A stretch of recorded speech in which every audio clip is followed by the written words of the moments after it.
O que estávamos prevendo está ocorrendo, né, Marquinhos? Está acontecendo. Se for relacionado ao que eu estou imaginando, sim, 100%. Foi só... A previsão melhor que a previsão do tempo. Foi só ganhar um joguinho que todos os colunistas começa a brotar. Corintianos estão aparecendo. Não é mesmo, doutor Pedro Boareto? Bom dia. Bom dia, Tony. Bom dia, Marquinhos. Bom dia, ouvintes e internautos da Raiz FM. Pintou o campeão, é isso? Pintou o campeão. Entendi. Pintou o campeão. Meu amigo aqui, colunista também, Felipe, conversei com ele. Tudo é muito programado aqui dentro da Raiz. Então a gente vinha conversando já há um bom tempo. E no momento oportuno nós falamos que mostraríamos a nossa face. Novamente? E aqui estamos essa semana. Olha, campeão não sei se pintou, mas já dá para começar a sair de casa, já dá, né? Já dá. Graças a Deus. E hoje o doutor vem com um gostinho de vitória ainda mais positiva, assim, porque tem certas pessoas que hoje o time não colaborou e já chegou mal-humorado na rádio. Nossa, eu sabia que o Palmeiras iria jogar ontem, mas nem acompanhei, cara.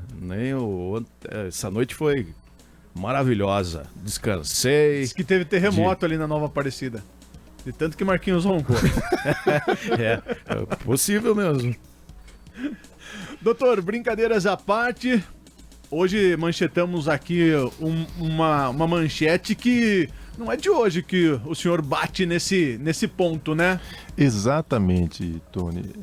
Já de um bom tempo nós estamos falando e tratando desse assunto. E até eu separei um tema para hoje que muitas pessoas questionam.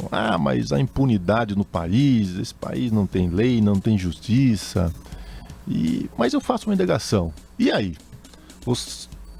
Vocês, né, os ouvintes internautas, vocês aqui do estúdio, são contrários ou favoráveis às penas, né, perpétuas? Ou seja, vocês são favoráveis ou contrários à pena de morte no país, à instituição de pena de caráter perpétuo no país, né? Vocês são contras ou favoráveis? É difícil a gente se posicionar, porque será que você falando que é a favor ou contra iria funcionar no nosso país? Ou iria funcionar para apenas uma classe e para outras mais favorecidas não? Eis a grande questão.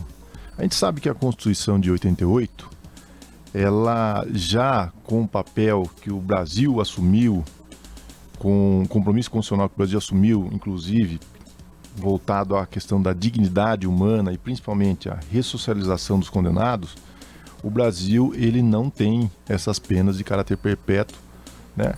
E hoje no país, a pena máxima que alguém poderá cumprir dentro do sistema prisional é de 40 anos. Essa é a regra que nós temos no país hoje. Quando nós falamos de prisões, né, de caráter perpétuo ou até pena de morte, a grande questão que a gente sempre coloca, será que isso realmente ia funcionar? Nós começamos aqui a nossa participação com uma notícia do Tony, onde juízes que cometem aí faltas gravíssimas dentro da sua função, né, são banidos com aposentadoria compulsória.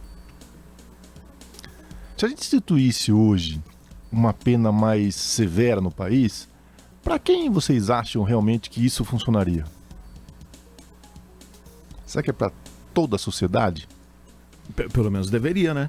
O ideal seria. Mas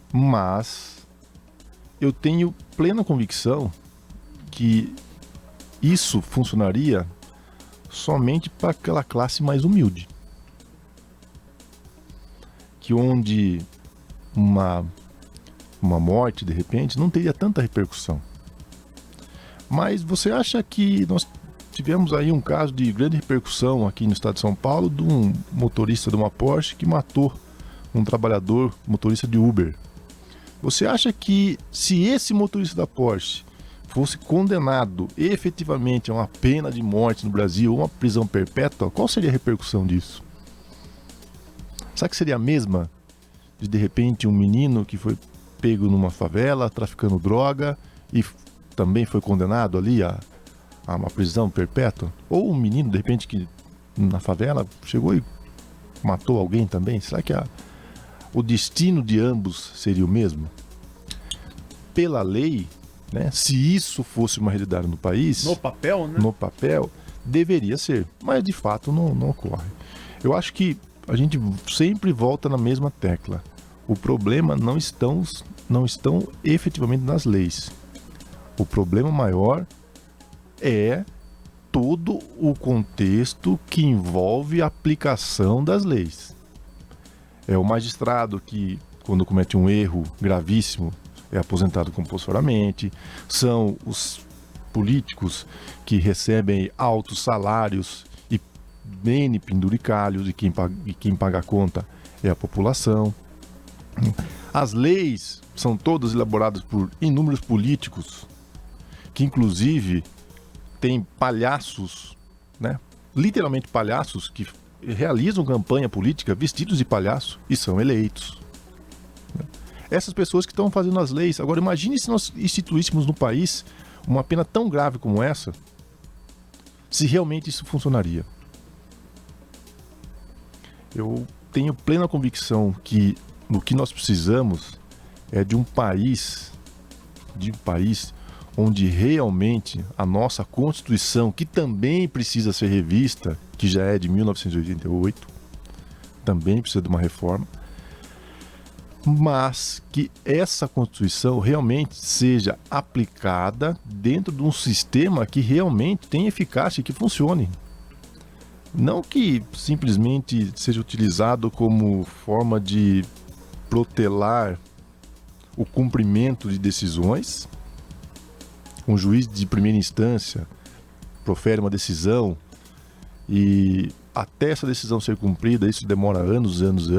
Quando não, essa decisão, lá na última instância, lá em Brasília, né, nos tribunais superiores, essa decisão é alterada. Então a pessoa cria uma expectativa de uma decisão, espera por longos anos e lá em cima tem uma alteração dessa decisão.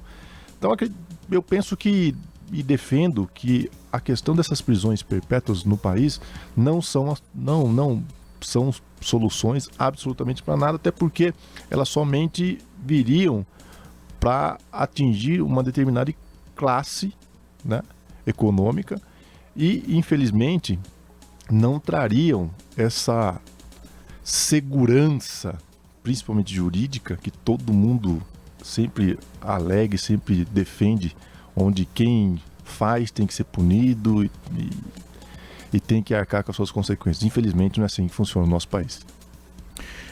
1830 existia a prisão perpétua, né? No Brasil, isso, né? lá Depois atrás, foi alterado, aí, né? com a Constituição de 1930. 88, né?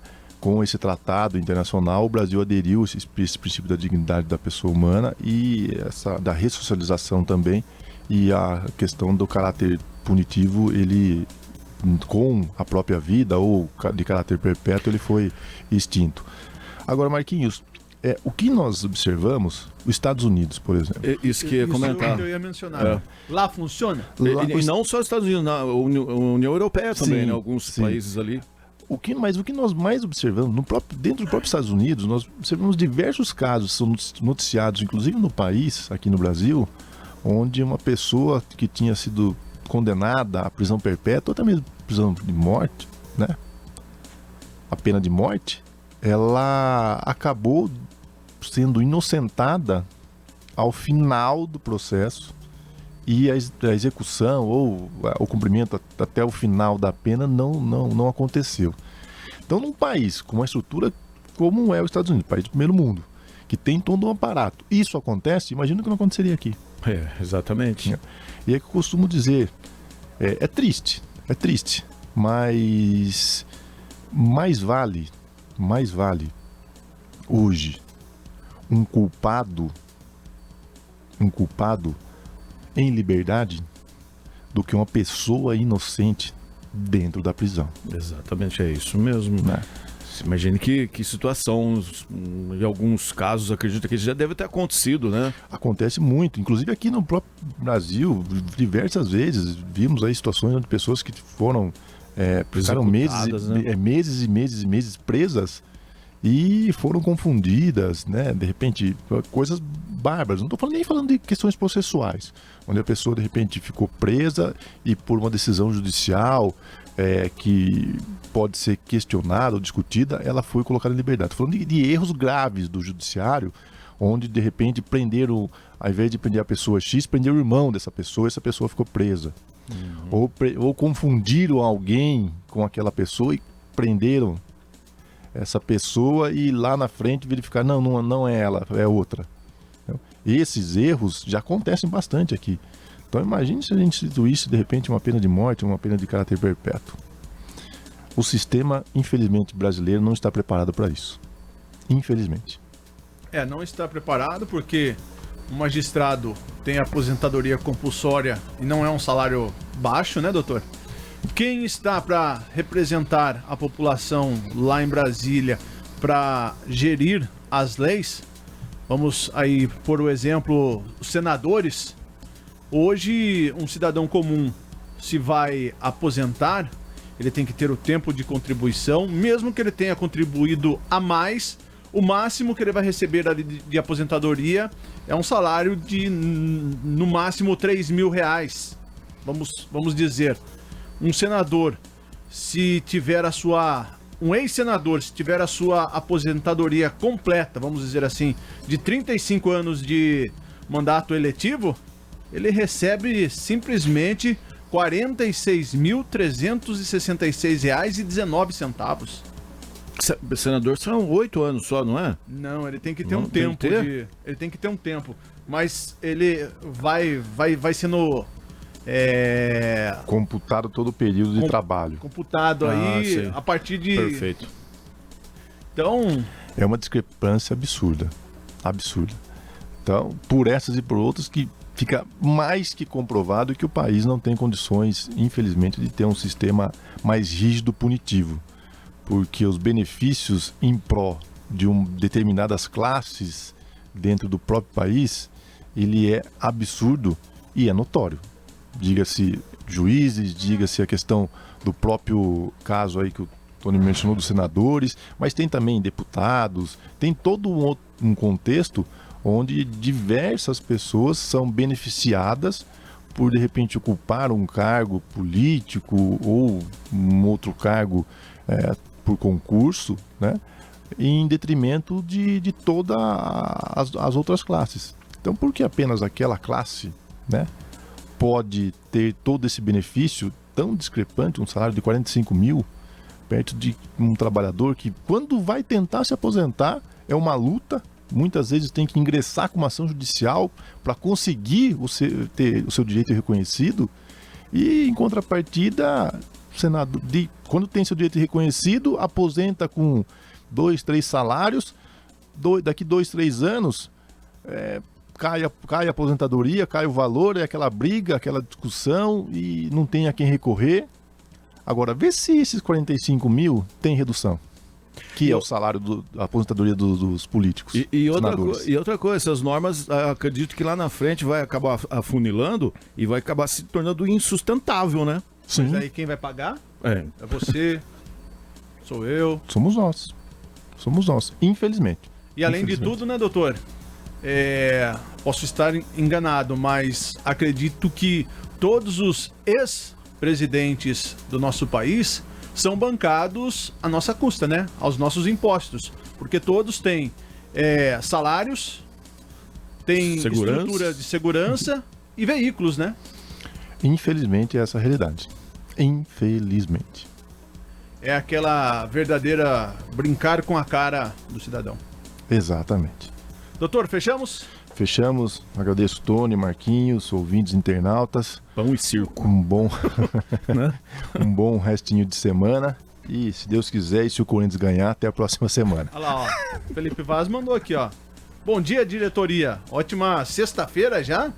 Hoje é quinta, viu, Felipe? O calendário dele é diferente do nosso. É que como o Corinthians jogou na terça, ele já tá embalado já. Aí ele mandou aqui, vai Corinthians. Foi o que eu imaginei. Meu Deus do céu. Um abraço, doutor. Um abraço, bom dia a todos.